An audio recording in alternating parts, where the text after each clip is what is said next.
અમદાવાદના પાલડી વિસ્તારમાં આવેલા આવિષ્કાર એપાર્ટમેન્ટના એક બંધ ફ્લેટમાં પોલીસે દરોડો પાડી એટીએસ અને ડીઆરઆઈએ અંદાજે 95.5 કિલો સોનું અને 60 લાખથી વધુની રોકડ જપ્ત કરાતા ખળભળાટ મચ્યો છે.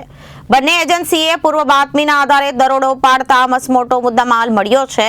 પ્રાથમિક માહિતી મુજબ આ ફ્લેટમાં મેઘ શાહ અને મહેન્દ્ર શાહનો છે. સોનું અને રોકડ મળી અંદાજિત 83 કરોડ રૂપિયાનો મુદ્દામાલ મળ્યો છે. અમદાવાદના પાલડી વિસ્તારમાં આવેલા આવિષ્કાર એપાર્ટમેન્ટના એક બંધ ફ્લેટમાં પોલીસે દરોડો પાડી એટીએસ અને ડીઆરઆઈએ અંદાજે 95.5 કિલો સોનું અને 60 લાખથી વધુ રોકડ રકમ જપ્ત કરાતા ખળભળાટ મચી ગયો હતો. બંને એજન્સીએ પૂર્વ બાતમીના આધારે દરોડો પાડતા મસમોટો મુદ્દામાલ મળ્યો હતો. પ્રાથમિક માહિતી મુજબ આ ફ્લેટ મેઘ શાહ અને મહેન્દ્ર શાહનો છે.